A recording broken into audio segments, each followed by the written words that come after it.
ஆம்பளைங்கன்னா அப்படி இப்படிதான் இருப்பாங்க, பொண்ணுங்க நாம தான் பணிஞ்சு போகணும். இத கேக்குறப்போ கோவம் வருது இல்ல உங்களுக்கு, வரணும். ஏன்னு இந்த வீடியோவை கடைசி வரைக்கும் பாருங்க. கல்யாணத்துக்கு அப்புறம் ஹஸ்பண்ட் அண்ட் ஒய்ஃப்ட 3 விஷயம் மியூச்சுவலா இருக்கணும். First point apologies. யாரு தப்பு பண்ணா என்னங்க, மன்னிப்புங்கிறது பொதுவானது. கடைசி வரைக்கும் நம்ம கூடவே வாழ போறவங்கள்ட்ட எதுக்குங்க ego?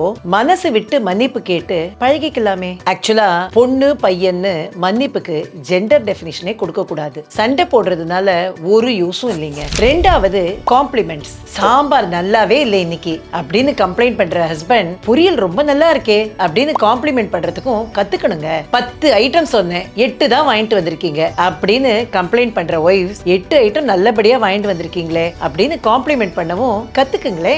Complimenting each other, that is a necessity in married life. மூணாவது ரெஸ்பான்சிபிலிட்டி. அம்மா வீட்டுக்கு போறதெல்லாம் தப்பே இல்லைங்க, ஆனா 2 நாள் எக்ஸ்ட்ரா தங்குறீங்கன்னா ஹஸ்பண்ட் அதை அட்ஜஸ்ட் பண்ணிக்குவாரா அப்படிங்கறத யோசிங்களேன். அதே மாதிரி தாங்க ஹஸ்பண்டும், ஏன் இந்த வீடு இவ்வளவு குப்பையா இருக்கு அப்படின்னு கேக்குற நீங்க, இந்த வீட்டுல தான் நாமும் இருக்கோம், நமக்கும் ரெஸ்பான்சிபிலிட்டி இருக்கு அப்படின்னு யோசிங்க. ரெஸ்பான்சிபிலிட்டி அப்படிங்கிறது 2 பேருக்கும் பொதுவானது. ஆக்சுவலா இந்த ரீல உங்க பெட்டர் ஆஃபுக்கு ஷேர் பண்ணீங்கன்னா உங்க வேலை கம்மியாகும்.